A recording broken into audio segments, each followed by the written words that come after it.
Hello Benji， Hello 朱 Sir，你想點剪咧今日？你揸主意啦 Benji。好，咁我哋都係做翻個比較 modern 啲嘅髮型啦。咁係啦，咁就可以改善到你嗰個頭髮比較蓬鬆個問題咯，咁就可以多啲造型咯。好啊 Benji， 我想問咧，其實你做咗髮型呢個行業咧，係由學師到而家有幾多年啊？我諗超過10年㗎啦。哦，超過10年㗎啦。係啊，冇錯。咁其實呢10年入邊，一般人咧都會覺得其實做髮型咧，其實都要經過唔同階段㗎喎。你係咪都係一開始嘅時候由最基層做起啊？冇錯，都係洗頭啦、學師啦。咁慢慢接觸每一個範疇嘅時候，喺學師階段，其實都對你去做一個作品都好有幫助咯。點解你覺得係作品咧？頭先聽到你講作品，因為其實大家都可能覺得剪頭髮係日常需要，但係我哋個角度就覺得其實每一個都係一個藝術品咯。因為每個人個頭型啊、頭骨啊、做嘢啊，會因應翻你哋唔同人嘅個性去設計，咁所以其實係可以好多玩法啊、竅門喺入邊。其實喺10年入邊咧，你做過幾多間嘅 salon 啊？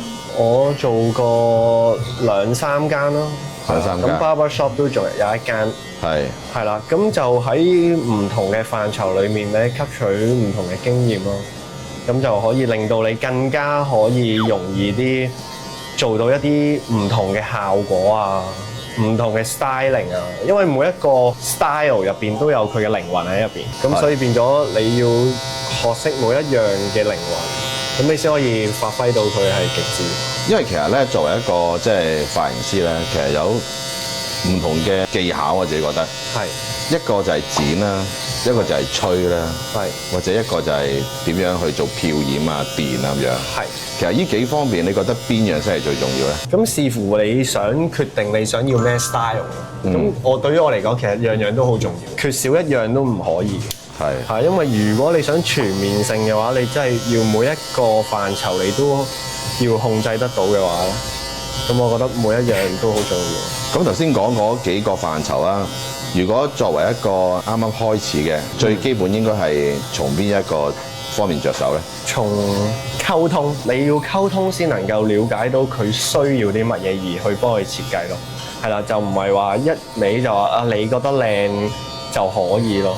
呢一樣嘢先可以令到嗰個 character 出啲啊！我都同意，50幾歲人啦，其實剪咗嘅髮型應該都有好多年，有唔同嘅髮型師，佢哋大部分嘅髮型師可能都有自己嘅睇法，或者可能佢哋根本就當咗剪髮呢樣嘢咧，就唔係一個作品，就可能係一個工作。頭先你講溝通咧係好重要。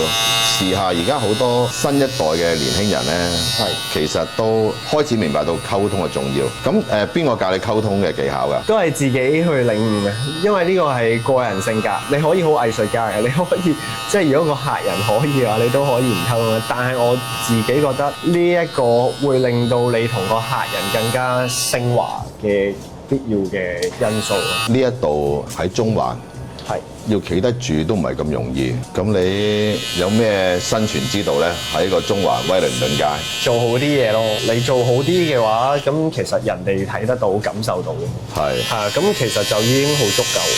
其實中環區你哋個價錢都好合理，做咗10年髮型呢樣嘢咧，我見到你身上面都有啲紋身喎，同埋你本身都對紋身都有興趣咩？係，冇錯。咁我未學剪頭髮嘅時候，其實我都係已經接觸紋身呢個行業嘅。哦，係咩？係啊，冇錯。只不過係真係屋企人反對啊，同埋以前真係冇咁 popular，咁所以就會俾人哋印象係唔係咁好喎。咁所以就聽屋企人講就學咗剪頭髮先，將第一個興趣就延後咗啦。冇錯啦，咁就做好咗剪頭髮之後，個人就係穩定啲啦，個心態。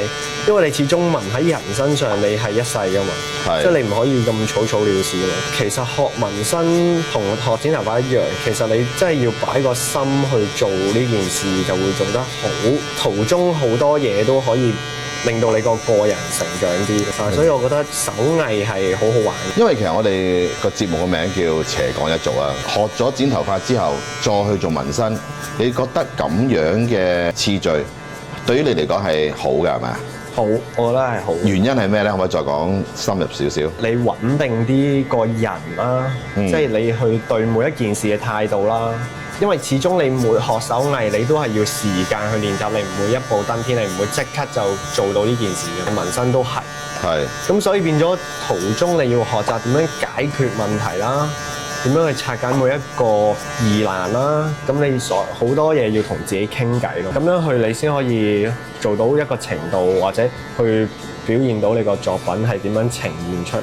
佢教識咗我係就係點樣可以去面對呢個困難。我今日得着咗啲嘢，你覺得係剪完頭髮之後再學紋身係好嘅？你講咗一個字就係個穩字，就係因為其實剪頭髮個心要靜，手又要穩。係。頭先你講咗一個好重要一點，就係話紋身係紋喺人哋個身上邊係一世嘅。係。頭先講一世嘅時候好有力量同埋好謹慎。即係如果真係我要紋身嘅時候咧，我都會選擇你，因為你覺得紋身係一世紋喺身上邊呢幾個字咧，令到我哋係好放心咯。所以我覺得好多人都會話：喂，其實而家今時今日做斜槓一做，個心未必夠定，或者你分心。其實我覺得唔係咯。我哋其實做緊嘢，其實都係要用個心去做，做每一個事業又好，每一件事情又好。個心要穩，個心要定咯。做每一件事，你做嗰下，你100% 投入嘅話，就唔會做唔到咯。其實冇嘢咧係做唔到嘅，只不過咧係睇下點樣平衡。但係平衡嘅大前提咧，就係個心要定，要好清楚自己個方向。究竟你係咪中意咧？係。咁如果你真係好中意嘅話，就去馬，就唔好諗太多。資訊太發達啦，即係你好多人有啲小朋友，其實可能你睇呢個 YouTube。10零分鐘其實就已經可以學到一件事。你要利用呢個資訊發達嘅時候去做一啲以前冇可能做到嘅事。所以而家我覺得點解會衍生有咁多 slasher，就係因為咁樣。即係佢好容易就可以了解到一件事。咁佢如果真係有興趣嘅話，佢就會去涉獵咯。同意啊，即係了解完之後好容易做，但係要做精或者做到升華嘅話咧，就真係要啲時間，要時間去鑽研啦，係啦。冇錯。所以但係我覺得都好幸福㗎啦。即係如果比起冇網絡嘅年代去做咧，確實係辛苦啲。拜師啊，係啦，要拜師啊咁樣。因為以前我都做好多樣嘢啊，都要跟好多唔同嘅我哋叫師傅啦，去學㗎嘛。但係今日我哋師傅就變成互聯網上面嘅 YouTuber 啦，係冇錯。因為我哋成日都講啦，喂，小朋友冇成日睇咁多手機啦。其實如果佢係能夠好好利用手機上面嘅資訊，其實真係可以足不出戶都學到好多唔同嘅技能。冇錯。